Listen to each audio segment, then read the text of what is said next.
Despite it being one of my favorite games of 2015, I can't say Yokai Watch wasn't a flawed game, and I wouldn't absolutely recommend it to anyone. It's a love it or hate it game, and I can see why some people may hate that game. Two of those reasons are the way you catch yokai and the battle system. I was really hoping they would fix those things for this game, and, well, they didn't.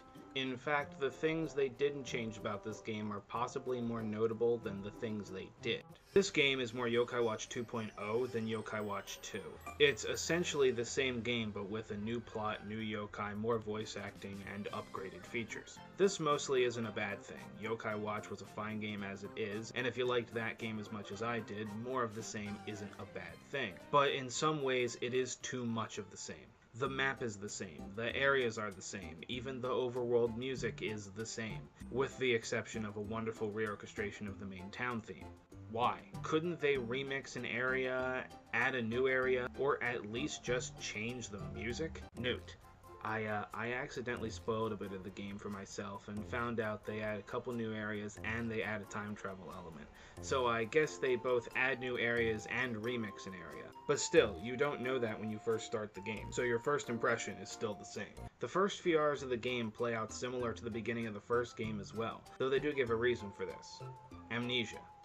Yes, really. There are some things they changed and improved. They aren't huge improvements, but they do add things to the formula that are appreciated, such as easier tracking of where missions you've accepted are and what you need to do in those missions. Upgrades for your watch are available a lot earlier, more areas are available earlier. I think I had 3 areas open in the 2.5-hour first impressions session, and within 2 or so more hours I had almost the whole main map open. Compare that to the first game where you stayed in one area for the first 3 to 4 hours. Those last 2 points, though, give the impression that this game is built for people that played the first game, because that does make the pacing quicker. And what other reason would they have to do that if not because they know that everybody playing is so familiar with the map and the mechanics that it would be pointless to lock them out of the rest of the main map and stick them with an E-rank watch. Which makes this part confusing.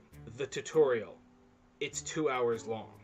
And what you can do is very limited. You can't find any yokai, can't get any money to buy items, can't train the yokai the game gives you. But you can catch bugs, and I guess that's something. Maybe this isn't a big issue for first-timers, but for someone that put 60 to 70 hours into the first game, it's ridiculously frustrating. There are some things this tutorial does better than the first game's tutorial. It teaches you some of the mechanics a bit better than the first game. The existence of missions is communicated better. The game is more honest about how often a yokai will become your friend. Evolution is actually explained instead of learning about it after one of your yokai evolves. Speaking of communicating things, some things still aren't communicated well, or at all.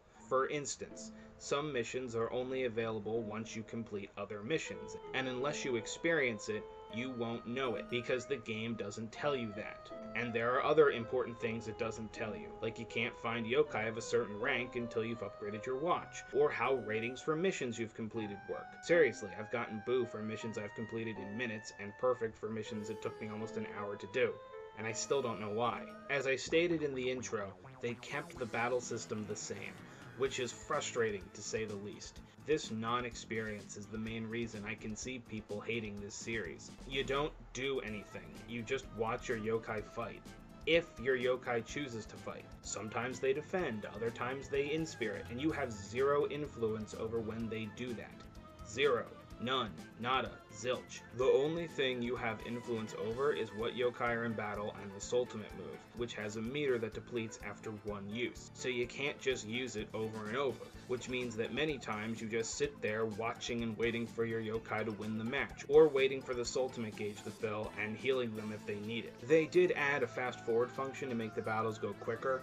It helps a bit, but it's not an excuse. Why did they keep this? They couldn't have done something about it. No doubt they got criticism for it. All they needed to do was add some functionality that makes the player feel like they are, playing the game. It didn't even have to be complete control of battle. It could be adding positions for yokai, like which ones attack, which ones defend, which ones inspirit, and allowing you to choose which yokai target which enemies. Just that would have made the system better. But no. they kept it exactly the same. The same can be said about the way you catch yokai. You still have to befriend them. It's still frustratingly random. You still have little control over whether they befriend you. It still makes catching all the yokai, or even just the yokai you want, feel like a frustrating waste of time. Again, why not change this? Some small tweak, like allowing you to request a yokai befriend you, and then a variety of responses could tell you how likely they are to befriend you and how to increase that likelihood. Again, a small change like that would make the system much more tolerable. Why, of all the Pokemon mechanics to not use, did they choose the capture mechanic? What this all means is that the people that hated the first game are going to hate this all the same. So no new fans and no fixes for the current fans that took issue with this. Nice. Aside from all that, the yokai you start with suck. Anyone who played the first game knows that, like Pokemon, power is everything. All your yokai need to hit hard and have strong ultimate moves, with maybe one healer. In the first game, they start you off with 3 decent yokai, all whom fit that description. In this game, you get 1, Jibanyan. And the yokai available at the start aren't too great, so it looks like you'll want to do some searching before getting too deep. Compare this to the first game, where not only did you get the 3 decent yokai at the start, but the yokai that you could befriend were valuable yokai, at least valuable for the first half of the game. So that's Yokai Watch 2. I like it. I'm probably going to play this non-stop for the next few weeks, but I wish they'd changed more. Fixed some of the issues the first game had and made it feel more new and less like an upgraded version of the first game. It's still good, but the flaws and lack of change won't be getting any new fans. It's like if instead of Gold and Silver, Pokemon released Blue and Red again, but with some minor upgrades. Yokai Watch 2 will be getting a first impressions rating of staying in my system, meaning I don't want to wait to complete other games before continuing this one, but with an asterisk. I like Yokai Watch and I'm going to enjoy this game, but as a sequel, it could be much better, and as a game, like the first one, it could be better.